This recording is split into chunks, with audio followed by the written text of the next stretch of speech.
Assalamu alaikum musidɓe yiɓɓe wonɓe landarde ka chaîne Ama Champion. Hande kadi ko asawe ko matintiden yewtiden andodiren enen e ɓe nalankoɓe men kumalolo ɓayno hiɗon andina ko wowi wayli inchallah ko wowi en fottay ɗo asawe on tintiden fijen jalen wowlen fi yette baɓe yette soɓɓe yette bariɓe kono iɗen andi ko feƴƴuno en wowluno wiwɗen ko honɗum woni hakkude kuccil e kuccal kono ɗum ɗon déjà ɓay min hay min miɗo kirɗa taw par ce que miɗo andi yette baɓe ɓe yaruno sengo kono ɗo naka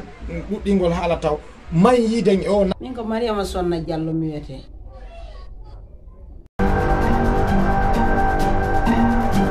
miɗo jombanoma noon neeɓi miɗo jomba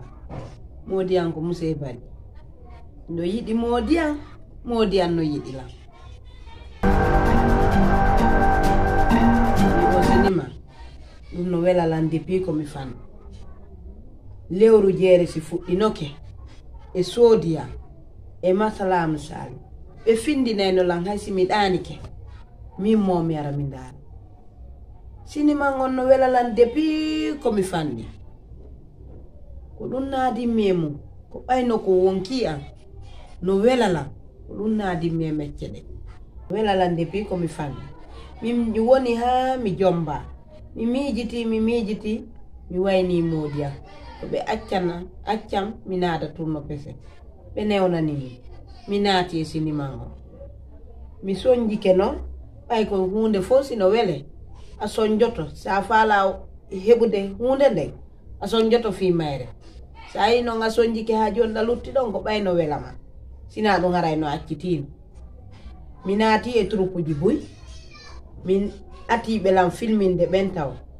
lan jogui bobo kecco mi fuɗɗi ɗon ɗum ko jiwngan kon ko janɗi fewn ɗo ni mi fuɗɗi ɗon mi yehi ɗon ha mi tawi alama sude mi iwi ɗon mi fuɗɗi kadi nokkugo mi yehi ɗon kadi ha mi tawi alama sude si mi iwi ɗon noon mi ari ni kenduma business ko kenduma mi woni kenduma ɓaynami fenu ɓe atiɓe lan fuɗɗinde fof mi dullanaɓe ko kamɓe ati cikkude caméra en kamɓe ati lan yaltinde ko marché mi dullanaɓen noon fof kono kenduma ko ɓe wawni lan ƴawgol e hoore podiyo fija e yeeso yimɓe ala mi hulami hersa ko ɓen kadi formulam ɗo ni mi foori ɓuri no mi wayinnono fi pese on ɗum ɗon ko wowla wo ko wola fi mum no welalam miɗo faalano wakkilade fi mum hammi resisa hammi ande fi mum hammi ñama nafa fi mum ɗum ɗon miɗo faala ɗum miɗo tori Allah kadi yo wallan ngal ballal ɗo miɗo kala wakkiliɗo mecce ko ƴettuɗa fi mum wo yo Allah wallu on tigi fi mum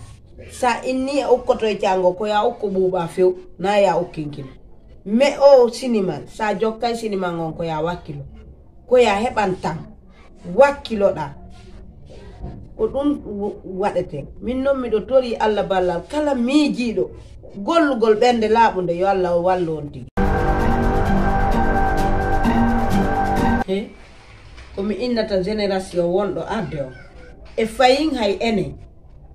golle ɗen siɗa yiɗi ɗe ko ya waɗu soobe na noon yaltugol e télé tun woni goy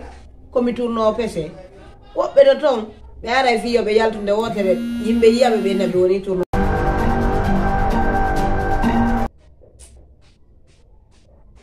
debbo goo no fija ɗo rol yummira lagine ko men ɗo si mi daarimo taga nayo mi yiwu ko télé ɗon koye mi daarumo ɗon tun o mo ɓe innata mama ambiance mo welala rolji makko yummira ɗin e Hajja Adama ɓen ɗiɗo kiiti maɓɓe ɗin ko buy welatala si iwi ɗon o jomo Sénégal no welala o jo inneteɗo Marème kono inde makko tigi ko Halimatu Gadji woni inde makko nden jiyomo Sénégal o subhanallah lagine taw hewtal to ɓay ko si ɗamari sabu si inna ɓe wallete ɓe finance nama ɓay noon sabu ala walloɓe ala état on ha jaaka ko min financanta hoore amen troupe amen o koye men jonni ndi juuɗe men gera han men filma mi tawri o atti comédie ono foti ono kelɗi moodi ɗum ɗo ko nema moƴƴoni fi honno ɓe andi ko woni e an kon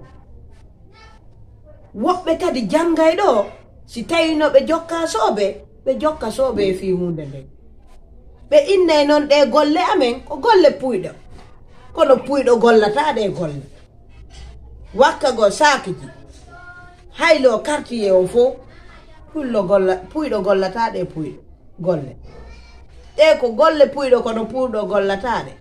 minen meɗen andi ɓe innay bonki noye mum bonki ala ton sa falaka bonde sa falaka bonde bonki ala ton min noon na famille an on fo andi fi mum woɓɓe ɓen no andi woɓɓe anda kono komi toroto koyo Allah wallan ɓe fof ɓe jaɓanalan ɓe newnanalan e mum na hande mi fuɗɗi fi mum noon kadi neeɓi kono ko ñande Allah muuyi hunde nde wo si heɓande miɗo fewti joman jogii ɗon torimo balla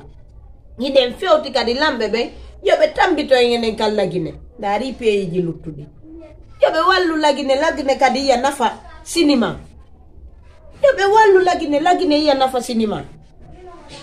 no hokka mbuuɗi kono a yiye goɗɗo no yangiɗo ha yiyoya on no seppa ya ɗaɓɓa oto bakko yoɓe wallitoy lamɓe lagine wallite men woɓ hooreɓe amen ñaamoɓe ɓaawo amen acca luttuɓɓen kadi yo accu ɗum voilà musidɓe yiɓɓe en yihi ko esiraɓe an sonna par ce que min déjà tawɓe andi komin esiraɓe yummiraw hassani yummiraw voilà ɗum noon fof ko onon esiraɓe on yafata noon de ɓay noon iɗon andi koko wowi kon si tawi en gayni émission o en gayni yitudugol e tourno pese on comme no ɓe wolirta no en aray kadi ndaren question ji yewtanoɗ ɗin ɓayna en ɗuɗɗin haala mayin taw ndaren wawnoɓe jaabagol ngol landal ngal. Salut à ma champion, je te suis depuis Belgique et rengal landal mon ɗo kuccil e kuccal min mi innay ko kuccel ngil ɓuri par exemple tout.